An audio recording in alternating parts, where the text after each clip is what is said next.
దేవుని నామమునకు స్తోత్రములు కలుగునుగాక. హల్లెలూయా, హల్లెలూయా. ఈ సమయంలో మనం దేవుని వాక్యాన్ని ధ్యానం చేసుకుందాం. ఈ దిన వాక్య భాగముగా నిర్గమకాండము 2వ అధ్యాయము, నిర్గమకాండము 2వ అధ్యాయము నేను చదివి వినిపిస్తాను, అందరు చక్కగా వినండి. 1వ వచనం నుంచి 10వ వచనం వరకు ఉన్న భాగములో ఈ రీతిగా వ్రాయబడి ఉన్నది. నిర్గమకాండము 2వ అధ్యాయము 1వ వచనం నుంచి 10వ వచనం వరకు మనం చూస్తే, లేవి వంశస్థుడొకడు వెళ్ళి లేవి కుమార్తెను వివాహము చేసుకొనెను. ఆ స్త్రీ గర్భవతి అయి కుమారుని కని వాడు సుందరుడై ఉండుట చూచి 3 నెలలు వానిని దాచెను. తరువాత ఆమె వాని దాచలేక వాని కొరకు ఒక జమ్ము పెట్టె తీసుకొని దానికి జిగటమన్నును కీలును పూసి అందులో ఆ పిల్లవానిని పెట్టి ఏటి ఒడ్డున జమ్ములో దానిని ఉంచగా వానికి ఏమి సంభవించునో తెలుసుకొనుటకు వాని అక్క దూరముగా నిలిచి ఉండెను. ఫరో కుమార్తె స్నానము చేయుటకు ఏటికి వచ్చెను. ఆమె పనికత్తులు ఏటి ఒడ్డున నడుచుచుండగా ఆమె నాచులోని ఆ పెట్టెను చూచి తన పనికత్తెనొకతెను పంపి దాన్ని తెప్పించి తెరచి ఆ పిల్లవాని చూచినప్పుడు ఆ పిల్లవాడు ఏడ్చుచుండగా చూచి వాని యందు కనికరించి, వీడు హెబ్రీయుల పిల్లలో నొకడనెను. అప్పుడు వాని అక్క ఫరో కుమార్తెతో, నీ కొరకు ఈ పిల్లవాని పెంచుటకు నేను వెళ్ళి హెబ్రీ స్త్రీలలో ఒక దాదీని పిలుచుకొని వత్తునా అనెను. అందుకు ఫరో కుమార్తె వెళ్ళుమని చెప్పగా ఆ చిన్నది వెళ్ళి ఆ బిడ్డ తల్లిని పిలుచుకొని వచ్చెను. ఫరో కుమార్తె ఆమెతో, ఈ బిడ్డను తీసుకొని పోయి నా కొరకు వానికి పాలిచ్చి పెంచుము, నేను నీకు జీతమిచ్చేదనని చెప్పగా ఆ స్త్రీ ఆ బిడ్డను తీసుకొని పోయి పాలిచ్చి పెంచెను. ఆ బిడ్డ పెద్దవాడైన తరువాత ఆమె ఫరో కుమార్తె యొద్దకు అతను తీసుకొని వచ్చెను. అతడు ఆమెకు కుమారుడాయెను. ఆమె నీటిలో నుండి ఇతని తీసి తినని చెప్పి అతనికి మోషే అను పేరు పెట్టెను. హల్లెలూయా, హల్లెలూయా. దేవుని వాక్య భాగములో మనం జ్ఞాపకం చేసుకున్నట్లయితే మన అంశం ఏంటంటే మోషే గురించి ఈరోజు మనం ధ్యానం చేసుకుంటున్నాం. ఎవరి గురించి?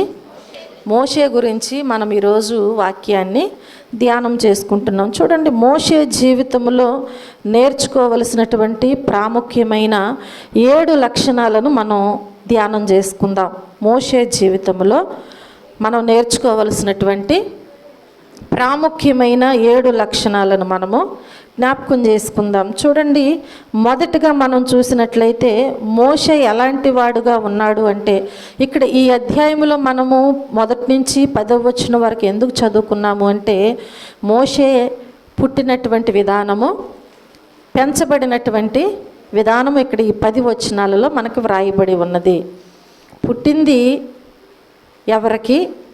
ఎవరికి మరలా దొరికాడు, అలాగే ఆ దొరికిన తర్వాత ఆ తల్లి అంటే ఆ తీసుకున్నటువంటి ఫరో కుమార్తె మరలా దాదీని పిలిచింది తన తల్లిని. తిరిగి మరలా ఆ తల్లికే అప్పగించి పాలిచ్చి పెంచమంది.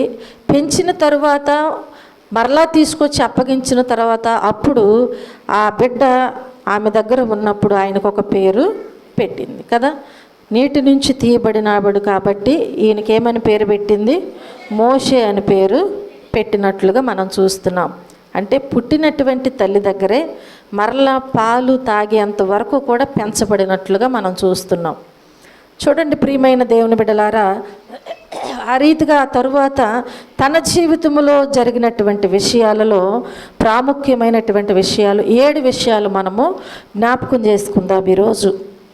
చూడండి, వాక్య భాగంలో మనం జ్ఞాపకం చేసుకుంటే మొదటగా మోషే ఎలాంటి వాడుగా ఉన్నాడు అంటే, మోషే ఎట్లా ఉన్నాడంటే భూమి మీద ఉన్న వారందరిలో మిక్కిలి సాత్వికుడుగా ఉండెను.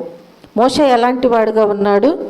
భూమి మీద ఉన్న వారందరిలో మిక్కిలి సాత్వికుడుగా ఉన్నట్లు దేవుని వాక్యము మనకి తెలియచేయబడుచున్నది. చూడండి, వాక్య భాగములో మనం జ్ఞాపకం చేసుకుంటే సంఖ్యాకాండములో దేవుని వాక్యము తెలియచేయబడుచున్నది. సంఖ్యాకాండము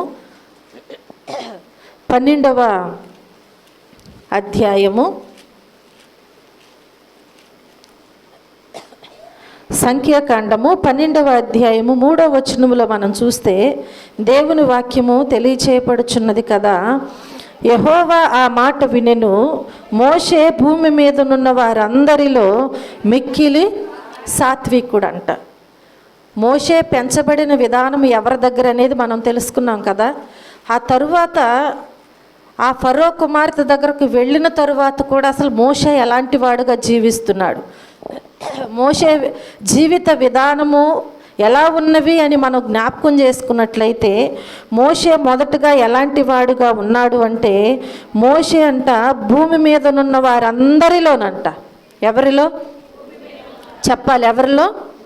భూమి మీదనున్న వారందరిలో మిక్కిలి సాత్వికుడు అని వ్రాయబడినట్లుగా ఇక్కడ మనం చూస్తూ ఉంటున్నాం. చూడండి ప్రియమైన దేవుని బిడ్డలారా, ఆ రీతిగా పెరగటానికి గల కారణం ఎవరు అని మనం జ్ఞాపకం చేసుకుంటే పాలిచ్చి పెంచినటువంటి తల్లి అని మనం జ్ఞాపకం చేసుకోవాలి. పాలిచ్చి పెంచినటువంటి తల్లి ఎలా పెంచింది అంటే సాత్వికుడుగా ఉండినట్లుగా పెంచినట్లుగా చూస్తున్నాం. చూడండి, మత్తయి సువార్తలో ఒక వాక్యము రాయబడి ఉంటుంది. మత్తయి సువార్త 11వ అధ్యాయము 29వ వచనములో, నేను సాత్వికుడను దీనమనస్సు గలవాడను గనుక మీ మీద నా కాడి ఎత్తుకొని నా యొద్ద నేర్చుకొనుడి, అప్పుడు మీ ప్రాణములకు విశ్రాంతి దొరుకును. హల్లెలూయా. దేవుని వాక్యములో ఏమని వ్రాయబడి ఉన్నది అంటే, నేను సాత్వికుడను దీనమనస్సు గలవాడను గనుక అని తెలియచేస్తున్నారు. ఎవరు చెప్పుచున్నారు ఈ మాటలు? యేసుప్రభు వారు మాట్లాడుచున్నారు. దేవుడు ఎలాంటి వారంట? సాత్వికుడు, దీన మనస్సు కలిగిన వాడు. మోషే ఎలాంటి వాడుగా ఉన్నాడు? ఎలాంటి వాడుగా ఉన్నాడు? భూమి మీద ఉన్నటువంటి వారందరిలో కూడానంట మిక్కిలి సాత్వికుడుగా ఉన్నాడు. అంతా చెప్పాలి. ఎలాంటి వాడుగా ఉన్నాడు? భూమి మీద ఉన్న వారందరిలో కూడా మిక్కిలి సాత్వికుడుగా ఉన్నాడంట మోషే. చూడండి, ఇక్కడ యేసుప్రభు వారు తెలియజేస్తున్నారు కదా, నేను సాత్వికుడను దీన మనస్సు గలవాడను గనుక అని తెలియజేస్తున్నారు. దేవుడు ఎలాంటి వాడు? సాత్వికుడు, దీన మనస్సు కలవాడు. కాబట్టి మనకు ఒక అభయం ఇస్తూ ఉంటున్నారు. ఏంటి ఆ అభయము అని మనం జ్ఞాపకం చేసుకుంటే, మీ మీద నా కాడి ఎత్తుకుని నా యొద్ద నేర్చుకోండి. ఏమి నేర్చుకోవాలి ఇప్పుడు మనం? చెప్పాలి. ఏమి నేర్చుకోవాలి? పిల్లల్ని స్కూల్కి పంపించేది దేనికోసం? చదువు నేర్చుకోవటం కోసం కదా. మనమందరం దేవుని సన్నిధికి వచ్చింది దేనికోసం? వాక్యాన్ని వినటం కోసం, నేర్చుకోవటం కోసం. ఇప్పుడు దేవుడు మనల్ని నేర్చుకోమంటున్నారు. మీ మీద నా కాడి ఎత్తుకుని నా యొద్ద మీరు నేర్చుకోండి అంటున్నారు. ఏమి నేర్చుకోవాలి మనం? మన ప్రభువు ఎలా జీవించాడు, ఆయన జీవిత విధానం ఎలా ఉంది, ఆయన పిల్లలైనటువంటి మనము కూడా ఆ విధానాన్ని నేర్చుకోవాలంట. దేవుడు సెలవిస్తున్నారు, నేను సాత్వికుడను దీన మనస్సు గలవాడను కాబట్టి మీరు నా యొద్ద నేర్చుకొనుడి, అలాగే అప్పుడు మీ ప్రాణములకు విశ్రాంతి దొరుకుతుందంట. హల్లెలూయా. విశ్రాంతి లేక ఏమైపోతున్నాం? చెప్పరేంటండి? విశ్రాంతి లేక ఏమైపోతున్నాం? ప్రయాసపడుతున్నాం. ఈ భూమి మీద మనం ఏం చేస్తున్నాం? అనేక విషయాలలో ఆయాసపడిపోతూ ఉంటున్నాం, ప్రయాసపడిపోతూ ఉంటున్నాం. అనేక రీతులుగా మన మైండ్ అంతా కూడా ఏం చేస్తున్నామంటే, ఏం చేయాలి, ఎలా చేయాలి, ఎప్పుడు చేయాలి అనే విషయాలలో మనము దేవుని మీద ఆధారపడకుండా మనకు మనమే బలహీనతలు తెచ్చుకుంటూ జీవిస్తూ ఉంటున్నాం. చూడండి, దేవుడు అంటున్నాడు కదా, నా యొద్ద మీరు నేర్చుకోండి, మీ భారము నా మీద వేయండి అంటున్నాడు. అప్పుడు నేను మీకు ఏమి ఇస్తానంటున్నాడు? విశ్రాంతిని ఇస్తానంటున్నాడు. సాత్వికముతో దీన మనస్సు కలిగి మనం జీవిస్తూ ఉంటే ఈ లోకములో వచ్చేటువంటి ప్రతి సమస్య అయినా, శోధన అయినా, ప్రతి బాధ అయినా, అది ఏదైనా కావచ్చు, దానిని ఏం చేయొచ్చు అంటే నిదానముతోనూ నెమ్మదితోనూ కదా, దేవుని మీద ఆధారపడి మనం జీవించినప్పుడు మన విషయంలో, మన బాధల విషయాలలో మనము ఏమాత్రము కూడా కలవరము చెందకుండా జీవించడానికి అవకాశం ఉంటూ ఉంటుంది. హల్లెలూయా. అది అలా మనం ఉండాలి, జీవించాలి అంటే ఎక్కడ నేర్చుకోవాలంట? దేవుని దగ్గర నేర్చుకోవాలి. దేవుని మీద ఆధారపడాలి. ఆయన గుణగణాలను, ఆయన లక్షణాలను మనం ఎరిగి జీవించాలి. చూడండి, ఈ మోషే ఎక్కడ నేర్చుకున్నాడు? చెప్పాలి, ఎక్కడ నేర్చుకున్నాడు? తల్లి పాలిస్తూ చక్కటి ఉపదేశాలను ఆ బిడ్డకు నేర్పించిందంట. కాబట్టి ఆ తల్లి ఆ పాలతో పాటు నేర్పించిన ఆ ఉగ్గును కూడా ఏం చేశాడు? ఆస్వాదించుకున్నాడు తన నరాల్లో కూడా. కనుక నిజమైన దేవుని మీద నేను ఆధారపడాలి. నా దేవుడు మిక్కిలి సాత్వికుడు కాబట్టి, దీనమనస్సు కలిగిన దేవుడు కనుక ఆ దేవుని మీద నేను ఆధారపడినట్లయితే నా జీవితంలో ఎన్ని కష్టాలు వచ్చినా, ఎన్ని శోధనలు వచ్చినా, ఎన్ని భయాలు వచ్చినా నేనేమాత్రము కూడా కృంగిపోను. హల్లెలూయా. ఎందుకని అంటే నేను సాత్వికముతో జీవిస్తున్నాను కాబట్టి. ఎలా ఉన్నాడంటే భూమి మీద మిక్కిలి సాత్వికుడుగా ఉన్నట్లుగా దేవుని వాక్యములో మనం చూస్తూ ఉంటున్నాం. కనుక మన దేవుడు మనకు నేర్పించిన విషయాలలో మనం కూడా అలాగే దేవుని సన్నిధిలో జీవించాలి అని మన ప్రభువు మన దగ్గర కోరుకుంటూ ఉంటున్నారు. అది మనం నేర్చుకుని ముందుకు సాగాలి. హల్లెలూయా, హల్లెలూయా. రెండవదిగా మనం చూస్తే మోషే మధ్యవర్తిగా ఉన్నాడు. మోషే ఎలాంటి వానిగా ఉన్నాడు?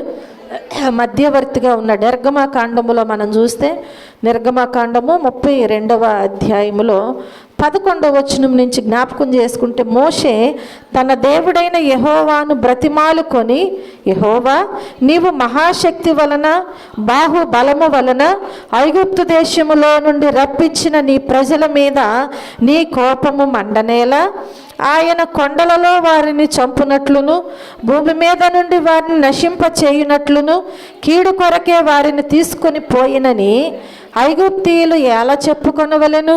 నీ కోపాగ్ని నుండి మళ్ళుకొని నీవు నీ ప్రజలకు ఈ కీడు చేయక దాని గూర్చి సంతాపపడుము. నీ సేవకులైన అబ్రహామును, ఇస్సాకును, ఇశ్రాయేలును జ్ఞాపకము చేసుకొనుము. నీవు వారితో ఆకాశ నక్షత్రములో మీ సంతానము అభివృద్ధి చేసి నేను చెప్పిన ఈ సమస్త భూమిని మీ సంతానమునకిచ్చేదననియు వారితో నీ తోడని ప్రమాణము చేసి చెప్పితివనెను. అంతటా యెహోవా తన ప్రజలకు చేసేదనని చెప్పిన కీడును గూర్చి సంతాపపడెను. అంటే దేవుడు ఆయన ప్రార్థన ఆలకించటానికి కారణము ఏంటి అంటే, ఇశ్రాయేలీల పక్షముగా దేవునికిని ఇశ్రాయేలీలకు మధ్యవర్తిగా ఎవరున్నారు అంటే మోషే ఉన్నాడు. మోషే ఎలాంటి వాడుగా ఉన్నాడు? దేవునికిని ఇశ్రాయేలు ప్రజలకు ఎలా ఉన్నాడు? మధ్యవర్తిగా ఉండి వారికి వచ్చినటువంటి బాధలను, వారికి వచ్చినటువంటి కష్టాలను, వారికి వచ్చినటువంటి కీడులను దేవుని దగ్గర పెట్టి ప్రార్థన చేస్తూ పితరులను జ్ఞాపకం చేసుకుంటూ దేవునికి తెలియజేస్తున్నాడు. హల్లెలూయా, హల్లెలూయా. ఏమని తెలియజేస్తున్నాడు? మోషే తన దేవుడైన యెహోవాను బ్రతిమాలుకుంటున్నాడంట. ఎవరి విషయంలో? ఇశ్రాయేలు ప్రజల విషయంలో దేవుని దగ్గరంట మధ్యవర్తిగా ఉండి బ్రతిమలాడుకుంటున్నాడంట. బ్రతిమాలుకొని దేవునికి ప్రార్థన చేస్తున్నాడు. నీవు మహాశక్తి వలన బాహుబలము వలన ఐగుప్తు దేశములో నుండి రప్పించిన నీ ప్రజల మీద నీ కోపము మండనేలా. దేనితో రప్పించాడంట దేవుడు? ఆయన శక్తితో, ఆయన బాహుబలముతో ఐగుప్తు దేశములో అనేకమైన శ్రమలలో ఉన్నటువంటి వారిని విడిపించి రప్పించినటువంటి నీ ప్రజల మీద మరలా నీ కోపము మండనేలా ప్రభువా. దేవుని కోపం ఊరికే వస్తుందా? చెప్పాలి, ఊరికే వస్తుందా? పిల్లల మీద కోపం తల్లిదండ్రులకు ఊరికే వస్తుందా? చెప్పాలి, ఎప్పుడు వస్తుంది? ఎప్పుడు వస్తుందండి పిల్లల మీద తల్లిదండ్రుల కోపం? ఎప్పుడు వస్తుంది? మాట విననప్పుడు. అవునా? మాట విననప్పుడు ఏం చేస్తారు? ఏం పర్వాలేదు, వినకపోయినా పర్వాలేదని మెచ్చుకుంటారా? ఎవరు మెచ్చుకోరు. ఎంత ప్రేమగా పెంచుకుంటున్నా, లేక పుట్టిన ఒక కుమారుడైనా ఒక కుమార్తె అయినా కదా, లేదంటే ఎంతో ఆప్యాయంగా పెంచుకుంటున్నప్పటికీ కూడా మాట వినకపోతే వారి మీద ఏమొస్తుంది? కోపం వస్తుంది. వీరికి కూడా దేవుడు, మన పిల్లలకు మనం ఎన్నో చేసి పెడతాం. ఉదయాన్నే లేచేది ఎవరి కోసం అంటే మన కోసం కాదు. ఎవరి కోసం? పిల్లల కోసం. వారికి అన్నీ రెడీ చేయాలి. ఏది తక్కువ కాకూడదు. అన్నీ సిద్ధపరిచి మంచిగా పెట్టి తినిపించి వారిని స్కూల్కి పంపించాలి. వెళ్ళిన తర్వాత కూడా వారు ఏమాత్రం కూడా నీరసం రాకూడదని మరలా వారు కావలసినవన్నీ కూడా ఏం చేస్తాం, బాక్స్లో సర్ది పెట్టి పంపిస్తాం, అన్నీ వేస్తాం. వచ్చేసరికి మరలా ఏం కావాలనేది సిద్ధపరిచి ఉంచుతాం. దేనికోసం అంటే వారి మీద ఉన్న ప్రేమ అలాంటిది. ఎంత ప్రేమ చూపిస్తూ కష్టపడి వారికి కావలసినటువంటివన్నీ కూడా వారికి ఇస్తూ ఉన్నప్పుడు మాట వినకపోతే ఏం చేస్తారు, పెట్టిందల్లా పెట్టి తిరిగి ఒక్కటిస్తారు కదా.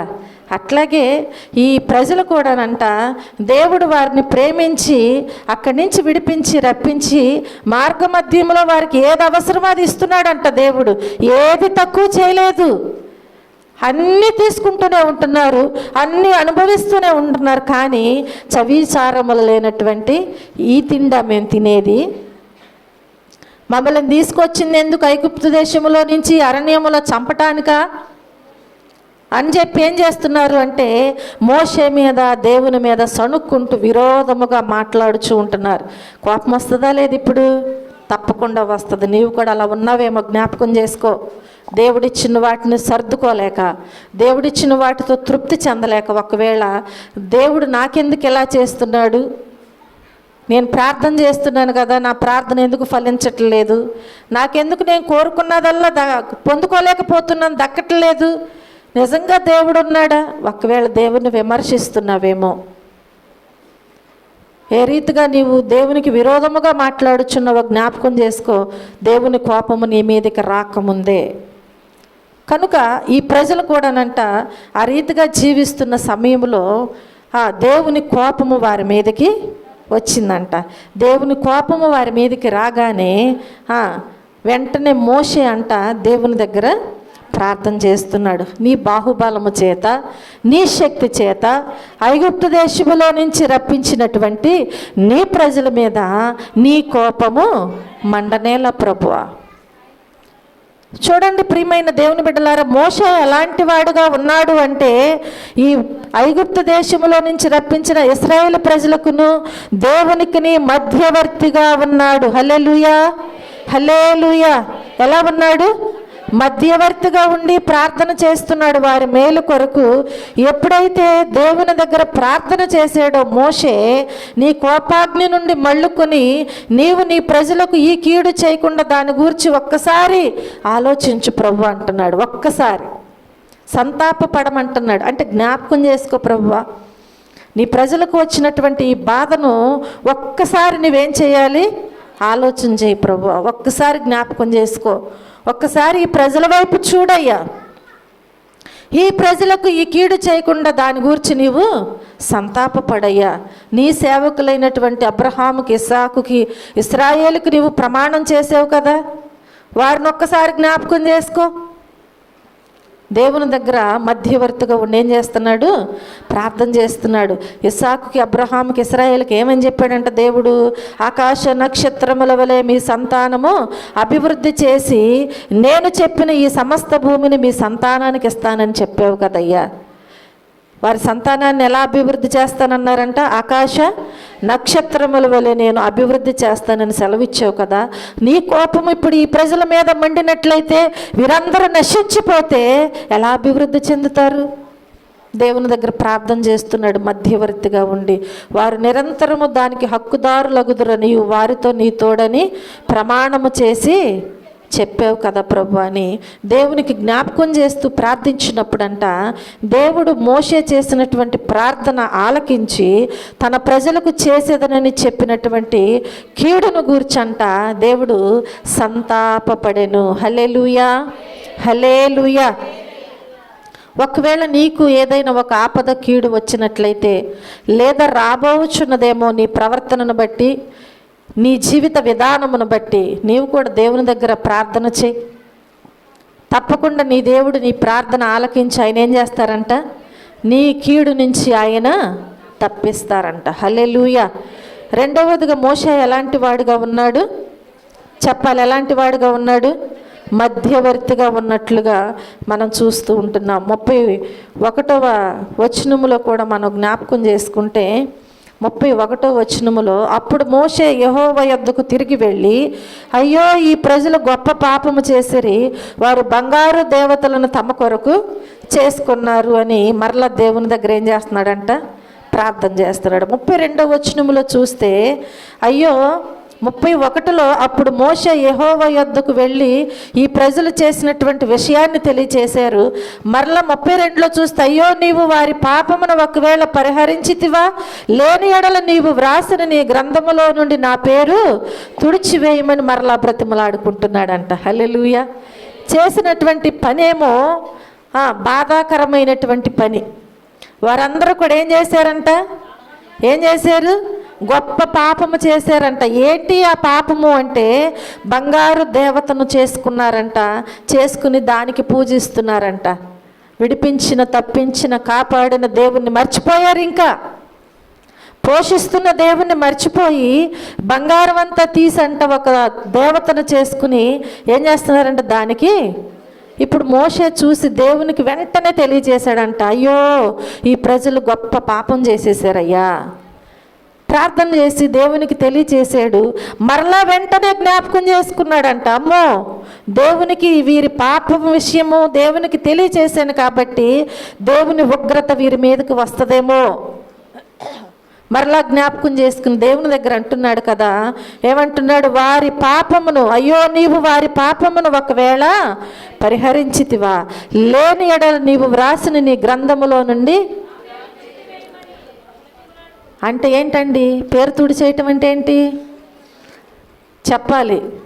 ఈ లోకంలో ఒకరు చనిపోయిన తర్వాత ఆధార్ కార్డు తీసేస్తారు, అవునా?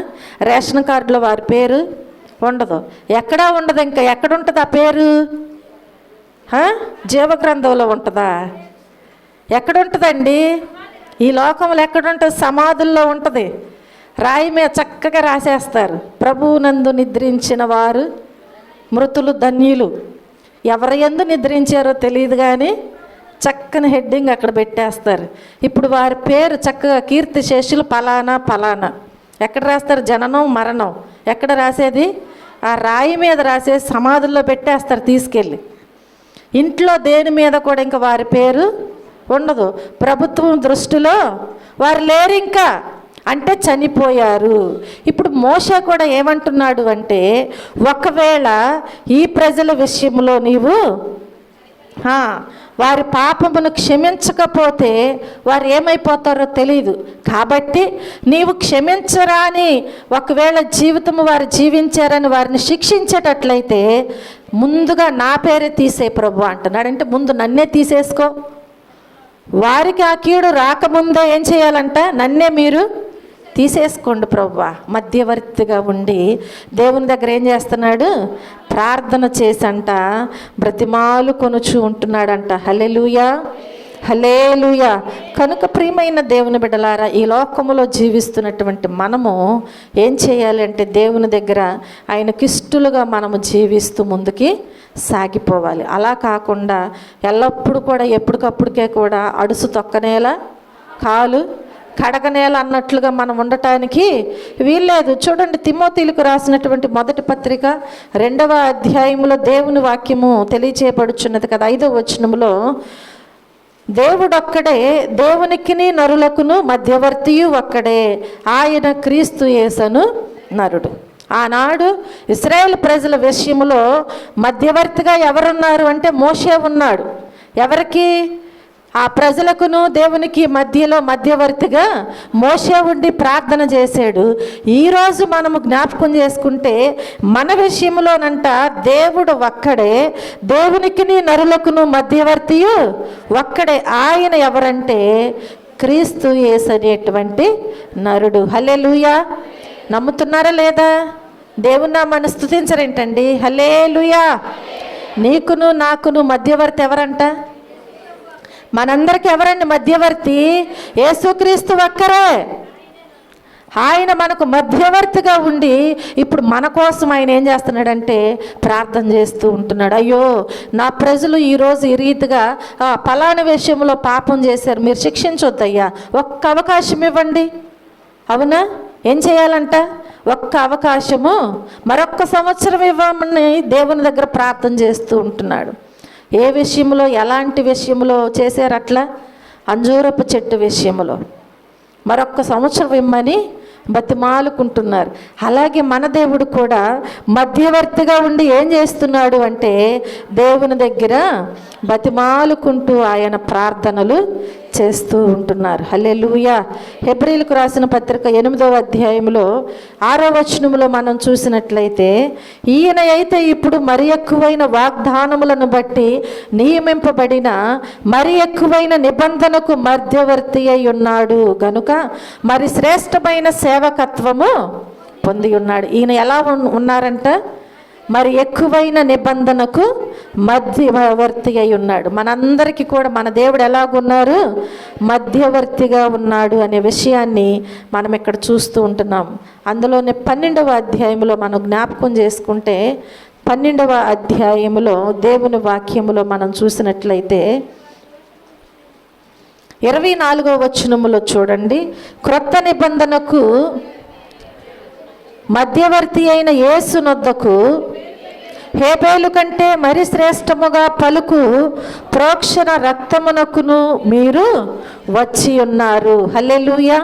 ఎలా ఉన్నాడంటే మన దేవుడు క్రొత్త నిబంధనకు మధ్యవర్తి అయిన యేసు నొద్దకును హేబేలు కంటే మరి శ్రేష్టముగా పలుకు ప్రోక్షణ రక్తమునకు మీరు ఎక్కడికి వచ్చి ఉన్నాం మనం ఇప్పుడు? హేబేలు రక్తము కంటే కూడా, అంటే హేబేలు రక్తం ఎవరికి మొరపెట్టుకుంది? దేవునికి మొరపెట్టుకుంది. హేబేలు రక్తము చిందించబడిన తరువాత హేబేలు రక్తము దేవునికి మొరపెట్టుకున్నప్పుడు ఆ మొర దేవుడు విన్నాడంట. విని తన అన్నయ్య అయినటువంటి కయీనుని ఏం చేశారు? ఒక క్వశ్చన్ చేశాడు దేవుడు. అర్థమవుతుందా? ఏం చేశాడు దేవుడు? హేబేలు విషయంలో కయీను నిలదీసి దేవుడు అడుగుతూ ఉన్నారు. అలాగే ఇక్కడ మనం చూస్తే ఆ రక్తము కంటే కూడానంట హేబేలు కంటే మరి శ్రేష్టముగా పలుకు ప్రోక్షణ రక్తమునకు ఇప్పుడు మనం వచ్చి ఉన్నాం. అదే మన ప్రభువు అయిన యేసుక్రీస్తు యొక్క రక్తము. హల్లెలూయా.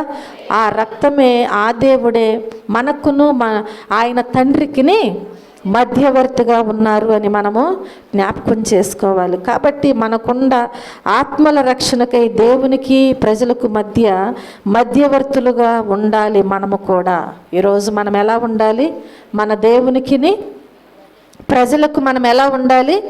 మధ్యవర్తులుగా ఉండి వారి నిమిత్తం మనం ఎల్లప్పుడూ కూడా ఏం చేయాలి? ప్రార్థనలు చేస్తూ ఉండాలి. యోబు గ్రంథములో మనం చూస్తే, యోబు గ్రంథము 33వ అధ్యాయము, యోబు గ్రంథము 33వ అధ్యాయము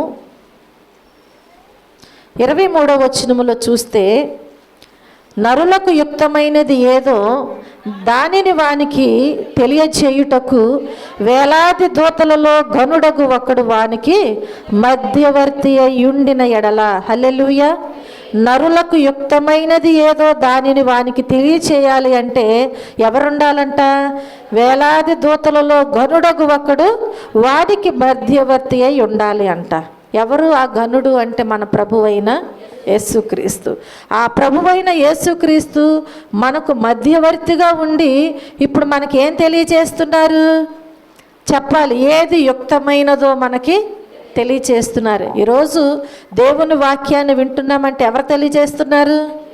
చెప్పాలి. ఎవరు మాట్లాడుచున్నారండి? దేవుడు మాట్లాడుచున్నారు. దేవుడు మనకి ఏది యుక్తమైనదో తెలుసుకోమని మనకు తెలియచేస్తున్నారు. కాబట్టి ఇప్పుడు దేవుడు మనకు ఎలా ఉన్నారు అంటే మధ్యవర్తిగా ఉండి మనకు సహాయము చేస్తున్నటువంటి దేవునిగా ఉన్నారు అని చెప్పి ప్రభు పేట నేను మీ అందరికీ మనవి చేస్తున్నాను. హల్లెలూయా. యెషయా గ్రంథం 59వ అధ్యాయంలో కూడా మనం జ్ఞాపకం చేసుకున్నట్లయితే 16వ వచనములో చూస్తే, సంరక్షకుడు లేకపోవుట ఆయన చూచెను, మధ్యవర్తి లేకుండుట చూచి ఆశ్చర్యపడెను. కాబట్టి ఆయన బాహువు మనకు సహాయము చేసెను, ఆయన నీతియే మనకు ఆధారమాయెను. ఆ కాలములో మధ్యవర్తి లేక సంరక్షకుడుకు లేక ఉండటము చూసంట ఆయన బాహు ఆయనకు సహాయము చేసినట్లుగా ఆయన నీతి ఆయనకు ఆధారమైనట్లుగా దేవుని వాక్యము మనకి తెలియచేయబడుచు ఉంటుంది. ఒకవేళ ఈరోజు మన కొరకు మన ప్రభు మధ్యవర్తిగా రాకుండా సిలువ మరణాన్ని పొందకుండా ఉన్నట్లయితే మనకు ఏ ఆధారము లేనటువంటి వారముగా ఉండేవారు. అంటే తెగిపోయిన గాలి పటములాగా ఉండేవారు. ఎటు గాలేస్తే అదేమవుతుంది, ఎటు గాలేస్తే అటు కొట్టుకొని పోతూ ఉంటుంది. దానికి ఇక గమ్యం లేదు. ఎందుకని? దాని దారము తెంచబడింది కాబట్టి. కానీ మనం అలాంటి స్థితిలో లేము. మనకొక ఆధారం ఉంది, మనకొక మధ్యవర్తి ఉన్నారు, మనకొక రక్తము కార్చినటువంటి దేవుడు ఉన్నారు. ఆయన బాహువు చేత, ఆయన నీతి చేత మనలను ఎల్లప్పుడూ కూడా బలపరుస్తూ ఆదరిస్తూ ఉన్నారు. కనుక ఆ దేవుణ్ణి మర్చిపోయి ఈ లోకములో మనం ఏం చేస్తామంటే, నాకు ఏ ఆధారము లేదు, ఏ సహాయము లేదు, ఏ తోడు లేదు అని చెప్పి మనం ఏం చేస్తామంటే, మానవులం కాబట్టి కొన్ని విషయాలలో దుఃఖపడుచు బాధపడుచు జీవిస్తూ ఉంటాం. ఈ లోకంలో మనకు ఆధారముగా మధ్యవర్తిగా మన దేవుడు మనకున్నారు. పరలోకానికి వెళ్ళటానికి కూడా మనకు మధ్యవర్తిగా మన దేవుడే ఉన్నారు అని చెప్పి మనం ఏం చేయాలి? జ్ఞాపకం చేసుకుని మనం ప్రార్థన చేసుకుంటూ ముందుకి సాగిపోవాలి. హల్లెలూయా, హల్లెలూయా. మూడవదిగా మనం జ్ఞాపకం చేసుకుంటే, మోషే ఎలాంటి వాడు అంటే సకల విద్యలలో ప్రావీణ్యత కలిగినటువంటి వాడుగా ఉన్నాడు. మూడవదిగా ఎలా ఉన్నాడు? సకల విద్యలలో ప్రావీణ్యత కలిగిన వానిగా ఉన్నాడు. అపోస్తల కార్యముల గ్రంథము 7వ అధ్యాయము 22వ వచనంలో చూస్తే, మోషే ఐగుప్తీయుల సకల విద్యలను అభ్యసించి మాటల యందును కార్యముల యందును ప్రవీణుడై ఉండెను. హల్లెలూయా. మోషే ఎలాంటి వానిగా ఉన్నాడంట? ఐగుప్తీయుల సకల విద్యలను అభ్యసించాడంట. అభ్యసించి మాటల యందును కార్యముల యందును మోషే ఎలాంటి వాడుగా ఉన్నాడు? ప్రావీణ్యత కలిగిన వానిగా ఉన్నాడు. ప్రావీణ్యత కలిగిన వానిగా ఉన్నాడు కాబట్టి మోషే జ్ఞానము కలిగి ఎప్పుడు ఎవరితో ఎలా మాట్లాడాలో కూడా తెలుసుకున్నాడు. హల్లెలూయా, హల్లెలూయా. సకల విద్యలలో ప్రావీణ్యత కలిగి ఉన్నట్లుగా మనం కూడా ఏం చేయాలి? అన్ని విషయాలలో, ముఖ్యంగా దేవుని స్తుతించే విషయములో, ప్రార్థించే విషయములో, వాక్యము చదివే విషయములో ప్రావీణ్యత కలిగి ఉండాలి. అర్థమవుతుందా? ఏ విషయాల్లో ఉండాలి? మన ప్రావీణ్యత ఏ విషయంలో ఉంటుంది?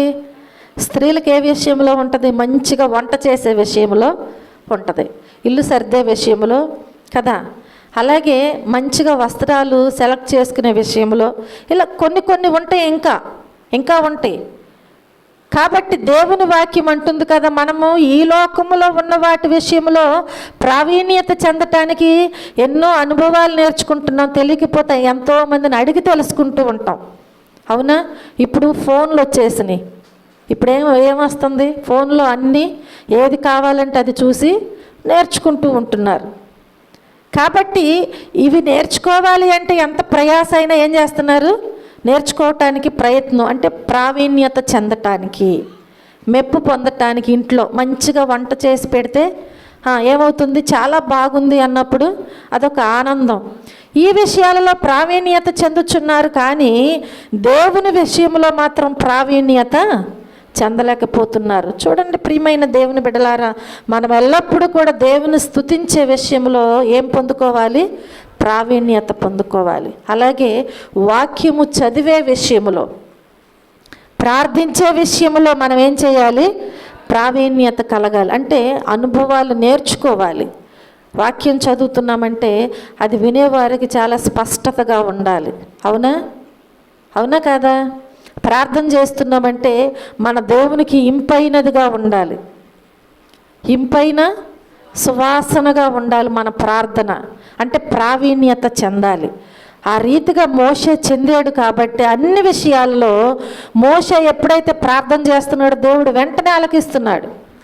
మోషే ప్రావీణ్యత కలిగి ఉన్నాడు కాబట్టి దేవుడు చెప్పినట్లుగా ఐగుప్తు దేశంలో ఫరో ఎదుట సూచక క్రియలు జరిగించాడు. ప్రావీణ్యత కలిగి ఎదిరించి మాట్లాడగలిగాడు. ప్రావీణ్యత కలిగి కాబట్టి ప్రియమైన దేవుని బిడ్డలారా, అన్ని విషయాలలో ఆయన జయము పొందుకున్నట్లుగా దేవుని వాక్యములో మనం చూస్తున్నాం. కనుక మోషే ఐగుప్తీయుల సకల విద్యలను అభ్యసించి మాట యందును కార్యముల యందును ప్రవీణుడై ఉన్నట్లుగానే మనం కూడా ఏం చేయాలి? మన జీవితంలో దేవుని స్తుతించే విషయంలో, ప్రార్థించే విషయంలో, వాక్యము చదివే విషయంలో ప్రావీణ్యత కలిగి మనము కూడా జీవించాలి అని ప్రభు పేట నేను మీ అందరికీ మనవి చేస్తూ ఉంటున్నాను. హల్లెలూయా, హల్లెలూయా. అలాగే మనం మరొక విషయాన్ని జ్ఞాపకం చేసుకున్నట్లయితే, 4వ విషయంలో మోషే దేవుని స్వరము విన్నటువంటి వ్యక్తిగా ఉన్నాడు. మోషే ఎలాంటి వాడిగా ఉన్నాడు?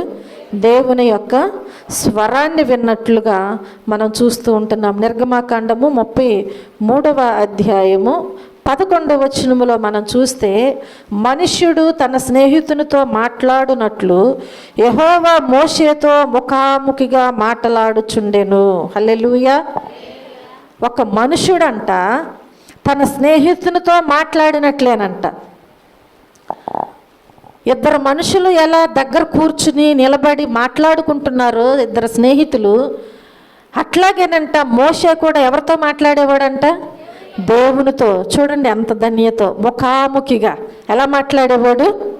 ముఖాముఖిగానంట దేవునితో మాట్లాడేటువంటి కృపను పొందుకున్నాడంట. హల్లెలూయా.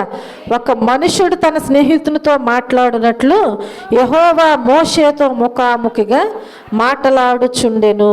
దేవుని వాక్యములో మరొక విషయంలో మరొకరిని కూడా మనం చూస్తూ ఉంటాం మాట్లాడే విషయాల్లో. సమూయేలు గ్రంథములో మనం జ్ఞాపకం చేసుకుంటే, సమూయేలు గ్రంథము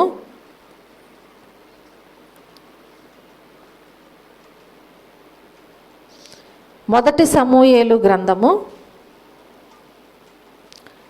3వ అధ్యాయము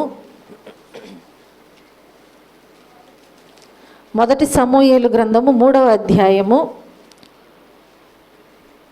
3వ వచనం నుంచి మనం చూస్తే, దీపము ఆరిపోక మునుపు సమూయేలు దేవుని మందసమున్న యెహోవా మందిరములో పండుకొని ఉండగాను యెహోవా సమూయేలుని పిలిచెను. అతడు చిత్తమండి నేనున్నానని చెప్పి. అర్థమవుతుందా? ఆ కాలం ఉందంట సమూయేలు మాట్లాడుచుంటే దేవుని మందిరములో సమూయేలు తిరిగి మాట్లాడుచున్నాడు అంటే సమూయేలు మోషేలాగా పెద్దవాడని కాదు. అర్థమవుతుందా? సమూయేలు బాలుడంట. ఎవరు? బాలుడుగా ఉన్నాడంట. బాలుడైన సమూయేలు ఏలి ఎదుట యెహోవా కంట పరిచర్య చేస్తూ అక్కడే ఉంటున్నాడంట. ఆ మందిరములో పరిచర్య చేస్తూ ఏలి దగ్గర దేవుని మందిరములో చక్కగా పండుకొనుచూ ఉంటున్నాడంట. చూడండి ప్రియమైన దేవుని బిడ్డలారా, దేవుని వాక్యములో తెలియచేయబడుచున్నది కదా, ఆ దినాలలోనంట యెహోవా వాక్కు ప్రత్యక్షమవటము అరుదంట. యెహోవా వాక్కు ప్రత్యక్షమవటము అరుదుగా ఉందంట. ప్రత్యక్షము తరచుగా ఏమాత్రము కూడా తటస్థించట్లేదంట. ఆ కాలములోనంట ఏలి కన్నులు మందగించిపోయినాయి. యాజకుని యొక్క కన్నులు ఏమైనాయి? మందగించినాయి అంట.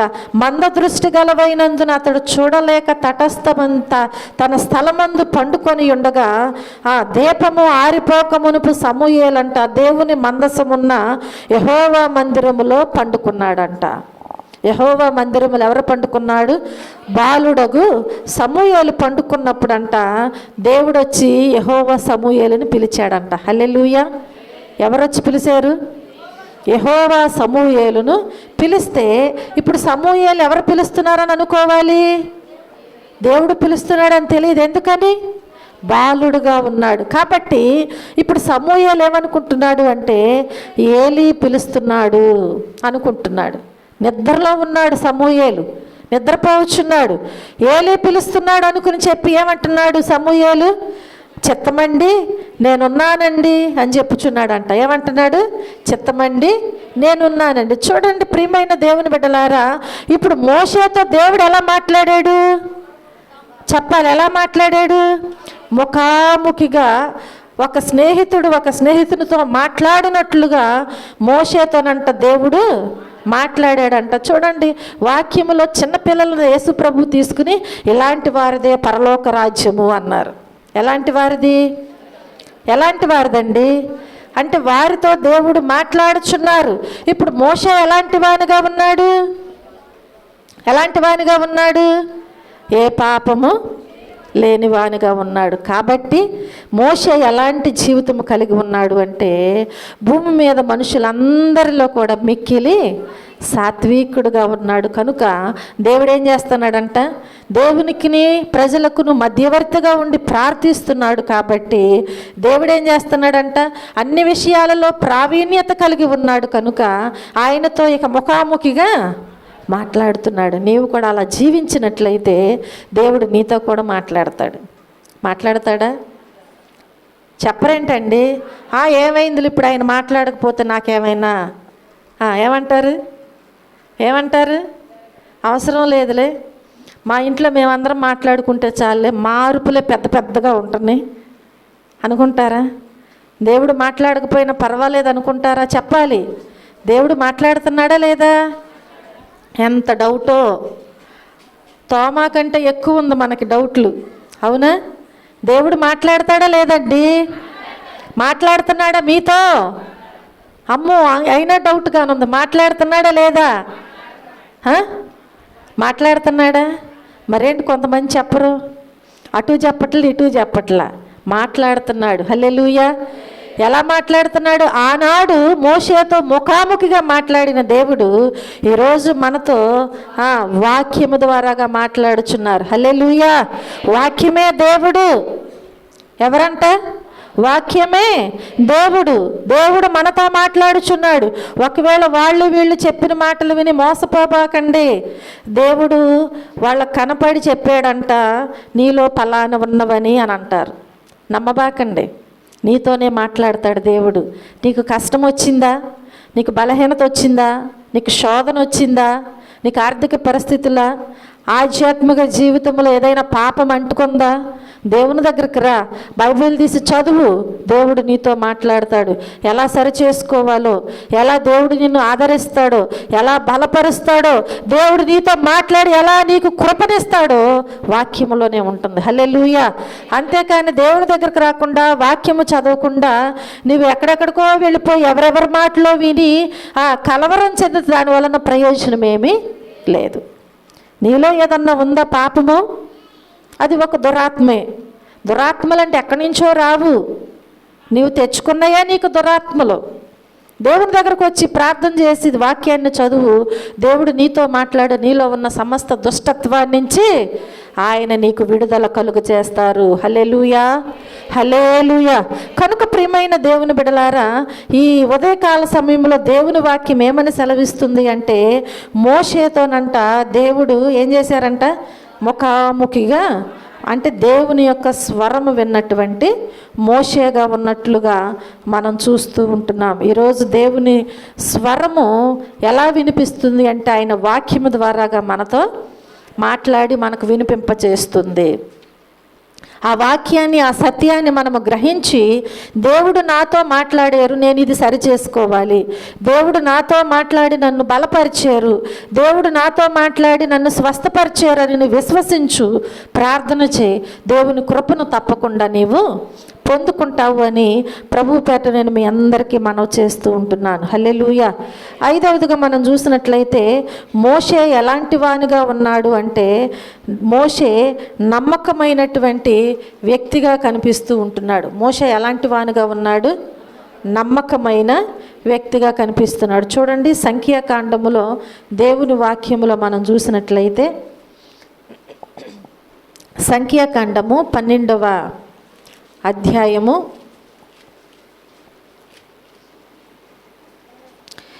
12వ అధ్యాయము 7వ వచనములో చూస్తే, అతడు నా ఇల్లంతటిలో నమ్మకమైన వాడు అని తెలియజేయబడుచున్నది. దేవుని వాక్యం ఏమని తెలియజేస్తుంది? మోషే ఎలాంటి వాడంట? దేవుని ఇల్లంతటిలో కూడా నమ్మకమైన వాడంట. ఏం కోరుకుంటున్నాడు దేవుడు? మనలో నమ్మకత్వాన్ని కోరుకుంటూ ఉంటున్నాడు. అంటే మనలో నమ్మకం లేకపోతే దేవుడు మనతో మాట్లాడతాడా? చెప్పాలి. మనలో నమ్మకం లేకపోతే, అంటే నమ్మకముగా మనము జీవించినప్పుడు దేవుని కృపను ఎలా పొందుకుంటామండి? చెప్పాలి. దేవుని కృపను ఏ విషయంలో కూడా మనము పొందుకోలేము. చూడండి, హెబ్రీలకు రాసినటువంటి పత్రికలో మనం జ్ఞాపకం చేసుకున్నట్లయితే, హెబ్రీలకు రాసిన పత్రిక 3వ అధ్యాయము 2వ వచనములో చూస్తే, దేవుని ఇల్లంతటిలో మోషే నమ్మకముగా ఉండినట్టు ఈయన కూడా తన్ను నియమించిన వానికి నమ్మకముగా ఉండెను. మోషే ఎలాంటి వానిగా ఉన్నాడంట? ఎలాంటి వానిగా ఉన్నాడు? దేవుని ఇల్లంతటిలోనంట, దేవుని ఇల్లంతటిలో మోషే నమ్మకముగా ఉన్నట్లుగా దేవుని వాక్యములో మనము చూస్తూ ఉంటున్నాం. మనము దేవునికి నమ్మకమైన విశ్వాసులుగా జీవించాలి అని దేవుని వాక్యము మనతో ఈరోజు మాట్లాడుతూ ఉంటుంది. దేవుని సన్నిధిలో మనం ఎలా జీవించాలి? నమ్మకమైనటువంటి విశ్వాసులుగా. కీర్తనల గ్రంథము 101వ అధ్యాయము 6వ వచనములో చూస్తే, నా యొద్ద నివసించినట్లు దేశములో నమ్మకస్తులైన వారిని నేను కనిపెట్టుచున్నాను అంటున్నాడు. ఎక్కడ నివసించటానికి? దేవుని యొద్ద నివసించటానికంట. నా యొద్ద నివసించినట్లు దేశములో నమ్మకస్తులైన వారిని నేను కనిపెట్టుచూ ఉన్నాను అంటున్నాడు. ఆనాడు దేవుడు కనిపెట్టినప్పుడు ఆయన ఇల్లంతటిలో నమ్మకముగా ఉండేది ఎవరు అనేది చూస్తే ఎవరు కనిపించారు? మోషే కనిపించాడు. కాబట్టి మోషే దేవుని ఇల్లంతటిలో నమ్మకముగా ఉన్నట్లుగా దేవుని వాక్యములో మనం చూస్తూ ఉంటున్నాం. హల్లెలూయా, హల్లెలూయా. అలాగే మనం చూసినట్లయితే సామెతల గ్రంథములో మనం జ్ఞాపకం చేసుకుంటే, సామెతల గ్రంథము 28వ అధ్యాయము, సామెతల గ్రంథం 28వ అధ్యాయము 20వ వచనములో, నమ్మకమైన వానికి దీవెనలు మెండుగా కలుగును అని తెలియజేస్తుంది. ఎవరికి వస్తాయంట దీవెనలు మెండుగా? నమ్మకమైన వానికి దీవెనలు మెండుగా కలుగుతాయని దేవుని వాక్యం ఈరోజు మనతో మాట్లాడుచూ ఉంటుంది. చూడండి, లోకాసు వార్తలో దేవుని వాక్యాన్ని మనం జ్ఞాపకం చేసుకుంటే 16వ అధ్యాయము 10వ వచనంలో కూడా చూస్తే, 16వ అధ్యాయము 10వ వచన భాగములో,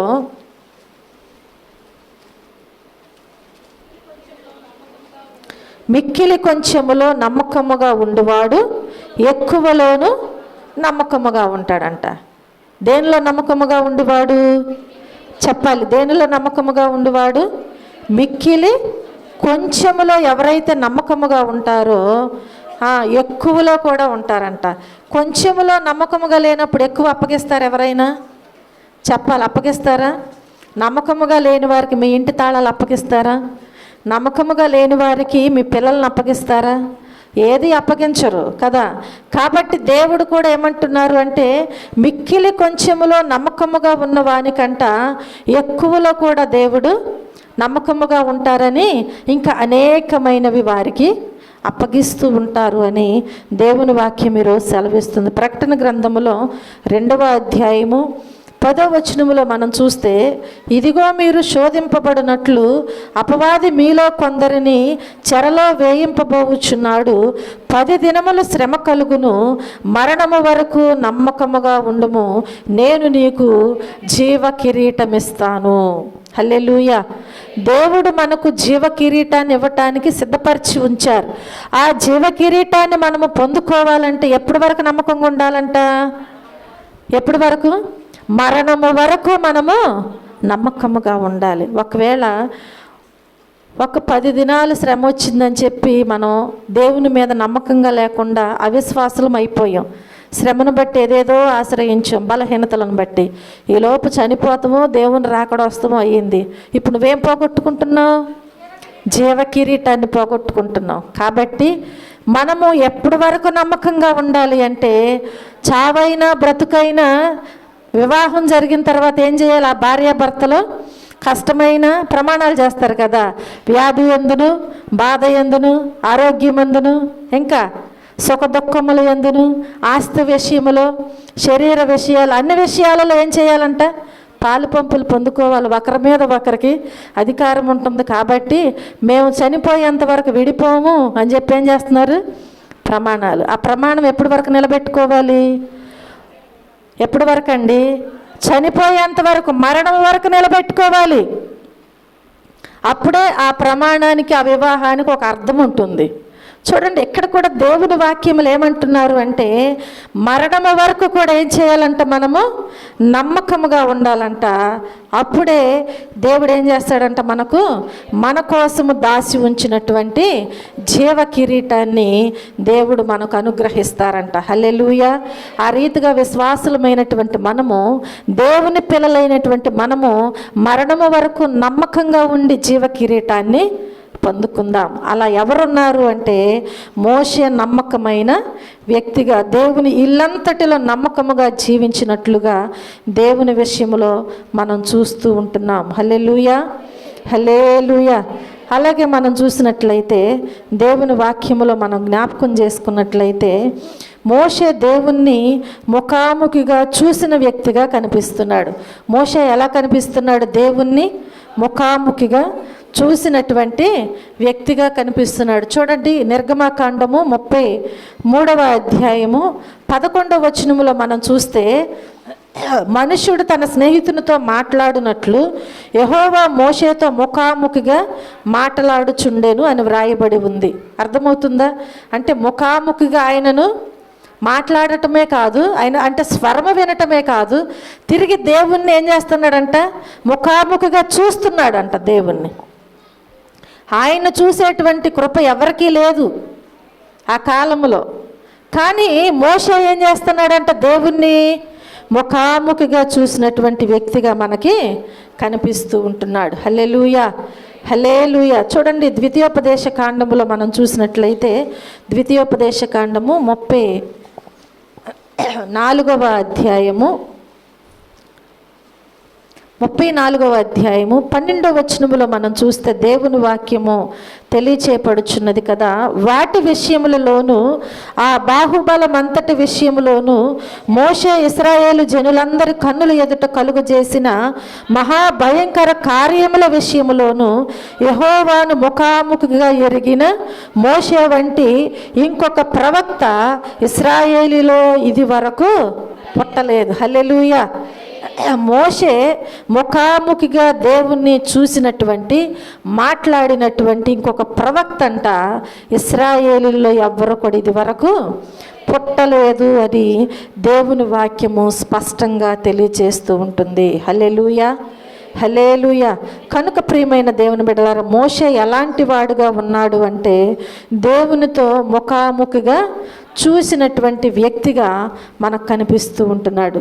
చూడండి, సంఖ్యాకాండం 12వ అధ్యాయము 8వ వచనములో మనం చూస్తే, నేను గూఢభావములతో కాదు దర్శనమిచ్చి ముఖాముఖిగా అతనితో మాట్లాడుదును అంటున్నాడు. అంటే దేవుడు ఏమని సెలవిస్తున్నాడంటే, దేవుడు గూఢభావములు అంటే దర్శనాలలోనో కలల్లోనో వచ్చేవి కాదు, నేను ఏదో విధముగా చూపించే రకముగా కాదు, ఎలా మాట్లాడుచున్నాడు, ఎలా నన్ను చూస్తున్నాడు అంటే ముఖాముఖిగా దేవుణ్ణి మోషే చూస్తున్నాడు. ఎలా చూస్తున్నాడంట? దేవుణ్ణి ముఖాముఖిగా చూసినట్లుగా దేవుని వాక్యములో మనం చూస్తున్నాం. 14వ అధ్యాయములో కూడా మనం చూస్తే 14వ అధ్యాయము 14వ వచనములో, యెహోవా అను నీవు ఈ ప్రజల మధ్యనున్నావనియు యెహోవా అను నీవు ముఖాముఖిగా కనబడిన వాడవనియు నీ మేఘము వారి మీద నిలుచుచున్నదనియు నీవు పగలు మేఘస్తంభములోను రాత్రి అగ్నిస్తంభములోను వారి ముందర నడుచుచున్నావని వారు వినియున్నారు కదా. దేవుడు ఎలా ఉన్నాడంట? ముఖాముఖిగా మోషేకు కనబడినట్లుగా ఇక్కడ దేవుని వాక్యము మనకు తెలియచేయబడుచున్నది. హల్లెలూయా. ముఖాముఖిగా దేవుడు ఏం చేస్తున్నాడు? మోషేతో మాట్లాడుచూ ఉంటున్నాడు. ఆది కాండములో మనం చూస్తే దేవుని వాక్యములో 32వ అధ్యాయములో అక్కడ ఒక వ్యక్తితో మాట్లాడుతూ ఉంటాడు దేవుడు. ఆది కాండము 32వ అధ్యాయము 30వ వచనములో మనం చూస్తే, యాకోబు నేను ముఖాముఖిగా దేవుని చూచి తిని అయినను నా ప్రాణము దక్కినదని ఆ స్థలమునకు పెనూయేలు అని పేరు పెట్టెదను అంటున్నాడు. అంటే దేవుణ్ణి ముఖాముఖిగా చూస్తే ఏమైపోతారు? ప్రాణం పోగొట్టుకుంటారనే కదా అర్థం ఇక్కడ. కానీ యాకోబు ఏమంటున్నాడు? నేను ముఖాముఖిగా దేవుణ్ణి చూచి తిని అయినను నా ప్రాణము దక్కింది అంటున్నాడు. దేవుని నేను చూసినప్పటికీ కూడా నా ప్రాణము దక్కింది. నిజమే కదా? ఆ లెక్కను మనం చూస్తే మోషేతో దేవుడు ముఖాముఖిగా మాట్లాడుచున్నప్పుడు మోషేకి ఏ అపాయము రాలేదు. ఒక స్నేహితునితో మాట్లాడినట్లుగా మోషే ఏం చేశాడనమాట, దేవునితో మాట్లాడుచు ముఖాముఖిగా చూస్తున్నట్లుగా దేవుని వాక్యాన్ని మనము చూస్తూ ఉంటున్నాం. హల్లెలూయా, హల్లెలూయా. 7వదిగా మనం జ్ఞాపకం చేసుకున్నట్లయితే మోషే బలమైన విశ్వాసము కలిగినటువంటి వ్యక్తిగా మనకు కనిపిస్తున్నాడు. ఎలాంటి వానిగా కనిపిస్తున్నాడు? బలమైన విశ్వాసము కలిగినటువంటి వ్యక్తిగా మనకు కనిపిస్తున్నాడు. హెబ్రీలకు రాసిన పత్రిక 11వ అధ్యాయంలో మనం చూస్తే 24వ వచన భాగంలో మనం జ్ఞాపకం చేసుకున్నట్లయితే 11వ అధ్యాయము 24వ వచనం, మోషే పెద్దవాడైనప్పుడు విశ్వాసమును బట్టి ఐగుప్తు ధనము కంటే క్రీస్తు విషయమైన నింద గొప్ప భాగ్యమని ఎంచుకొని అల్పకాలము పాపభోగము అనుభవించుట కంటే దేవుని ప్రజలతో శ్రమ అనుభవించుట మేలని యోచించి ఫరో కుమార్తె యొక్క కుమారుడని అనిపించుకొనుటకు ఒప్పుకొనలేదు. ఏలయనగా అతడు ప్రతిఫలముగా కలగబోవు బహుమానమునందు దృష్టి ఉంచెను. ఈయన విశ్వాసం ఎలాంటి విశ్వాసము చెప్పాలి? ఎలాంటి విశ్వాసము? బలమైన విశ్వాసం. అంటే ఆయన విశ్వాసంలో ఎక్కడ కూడా చిన్న బలహీనత కూడా కనిపించట్లేదు. ఈయన విశ్వాసము బలమైన విశ్వాసముగా మనకు కనిపిస్తూ ఉంటుంది. హల్లెలూయా, హల్లెలూయా. చూడండి ప్రియమైన దేవుని బిడ్డలారా, శతాధిపతికి ఉన్నటువంటి గొప్ప విశ్వాసాన్ని కూడా మనం చూస్తాం. లోకాసు వార్తలో తెలియచేయబడదు కదా, 7వ అధ్యాయము 9వ వచనములో మనం చూస్తే యేసు ఈ మాటలు విని అతని గూర్చి ఆశ్చర్యపడి తన వెంట వచ్చుచున్న జన సమూహము వైపు తిరిగి, ఇశ్రాయేలులోనైనను ఎంత గొప్ప విశ్వాసము నేను చూడలేదని మీతో చెప్పుచున్నాను అంటున్నాడు. చూడండి, యేసు ప్రభు వారంట కపెర్నహూములోనికి వచ్చారని ఒక శతాధిపతికి ప్రియుడైన దాసుడొకడు రోగి అయి చావసిద్ధమై ఉన్నప్పుడు ఆ శతాధిపతి అంట యేసు ప్రభువుని గూర్చి విని ఆయన యొద్దకు వచ్చంట, దేవుని యొద్దకు వస్తే దేవుడు నా దాసుని స్వస్థపరుస్తాడు అనేటువంటి విశ్వాసముతో యేసు ప్రభు దగ్గరకు వచ్చి నీ వలన ఈ మేలు పొందటానికి అతడు యోగ్యుడయ్యా అని చెప్పి దేవునితో మాట్లాడి దేవుణ్ణి ఏమంటున్నాడు అంటే యేసు ప్రభు వారితో ఏమని మాట్లాడుచున్నాడు అంటే, ఆయన ఆ ఇంటి దగ్గరకు వచ్చినప్పుడు శతాధిపతి అనే మాటలు చూస్తే తన స్నేహితులను చూసి, మీరు ఆయన యొద్దకు వెళ్ళి ప్రభువా శ్రమ పుచ్చుకొనవద్దు, నీవు నా ఇంటిలోనికి వచ్చుటకు నేను పాత్రుడను కాదు, నీవు నా ఇంటిలోనికి రావటానికి నేను పాత్రుడను కాదు, కాబట్టి నీ యొద్దకు వచ్చుటకు పాత్రుడనని నేను ఎంచుకొనలేదు. అయితే మాట మాత్రము సెలవిమప్పుడు నా దాసుడు స్వస్థపరచబడతాడు. హల్లెలూయా. నీవు ఎక్కడున్నా సరే నా దాసుని విషయంలో ఒక్క మాట సెలవిస్తే చాలు, అతడు చావసిద్ధమై ఉన్నా సరే, కుదరనటువంటి రోగము కలిగి ఉన్నా కానీ నీ మాట వలన నా దాసుడు ఎంత విశ్వాసం అండి! ఇప్పుడు దేవుడు మెచ్చుకుంటారా లేదా? హల్లెలూయా, హల్లెలూయా. ఇప్పుడు ప్రభువారు వెంటనే సెలవిస్తున్నటువంటి మాట ఏంటంటే, యేసు ప్రభువారు ఎప్పుడైతే అతడు చెప్పిన మాట విన్నారో అతను గూర్చి ఆశ్చర్యపడ్డారంట. అతను గూర్చి ఆశ్చర్యపడి తన వెంట వచ్చుచున్న జనసమూహము వైపు తిరిగి చూశారంట. ఈ జనసమూహం ఎప్పటి నుంచి వస్తున్నారు? యేసు ప్రభువారు ఎక్కడ బోధిస్తే అక్కడికి, ఎక్కడ సూచక క్రియలు జరిగినా, ఎక్కడ మహత్కార్యములు జరిగినా, ఎక్కడ స్వస్థత కార్యాలు జరిగినా అక్కడ అందరూ ఉంటున్నారు. కానీ వారిలో ఎవరిలో కూడా విశ్వాసం అనేది లేదంట. ఈయనలో ఉన్నటువంటి విశ్వాసము వారిలో కనబడలేదంట. కనుక ప్రియమైన దేవుని బిడ్డలారా, ఏమని తెలియజేస్తున్నారు అంటే, ఇశ్రాయేలులోనైనను ఎంత గొప్ప విశ్వాసము నేను చూడలేదని మీతో చెప్పుచున్నాను. హల్లెలూయా. ఈరోజు దేవుని సన్నిధిలో మనం జీవిస్తున్నాము అంటే ఇది దేవుని కృపని నీవు విశ్వాసం ఉంచాలి. నీకు వచ్చినటువంటి ఏ పరిస్థితిలో నుంచి అయినా నా దేవుడు నన్ను విడిపిస్తాడు అనే విశ్వాసము నీకు ఉండాలి. అప్పుడే దేవుని నీవు బలమైన విశ్వాసముతో వెంబడించగలుగుతావు. మోషేలో ఏ విశ్వాసం ఉంది? బలమైన విశ్వాసం. ఏంటి అంటే, నా దేవుని దగ్గర నా కొరకు దాచబడి ఉంచినది నాకు కావాలి, కానీ ఈ మీద నాకేమాత్రము కూడా అవసరం లేదు. ఎందుకంటే ఇవన్నీ లయమైపోయేవే. వీటి ద్వారాగా పరలోక రాజ్యంలో స్థలము సంపాదించుకోలేం. కాబట్టి ఇవేవి నాకు అవసరం లేదు. ఈ భోగభాగ్యాలు నాకు అవసరం లేదు.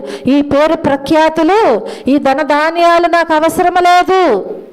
నా దేవుడిచ్చే భాగ్యమే నాకు గొప్ప భాగ్యము. హల్లెలూయా. అలాంటి విశ్వాసము, బలమైన విశ్వాసం ఈరోజు మనకున్నట్లయితే మన దేవుడు తప్పకుండా మనకు సహాయము చేస్తారని ప్రభుపేట నేను మీ అందరికీ మనవి చేస్తున్నాను. హల్లెలూయా. మోషే జీవితంలో మనం నేర్చుకున్న ప్రాముఖ్యమైన 7 విషయాలు. మొదటగా మనం చూస్తే, మోషే భూమి మీద ఉన్న వారిలో మిక్కిలి సాత్వికుడుగా ఉన్నాడు. రెండవది మధ్యవర్తిగా ఉన్నాడు. మూడవది సకల విద్యలలో ప్రావీణ్యత కలిగిన వానిగా ఉన్నాడు. మోషే దేవుని స్వరము విన్నటువంటి వ్యక్తిగా కనిపిస్తున్నాడు. మోషే దేవుని ఇల్లంతటిలో నమ్మకమైన వ్యక్తిగా ఉన్నాడు. మోషే దేవుణ్ణి ముఖాముఖిగా చూసిన వ్యక్తిగా ఉన్నాడు.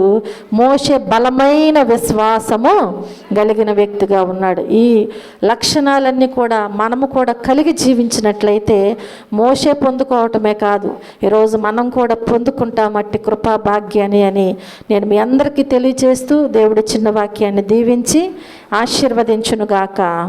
ఆమేన్.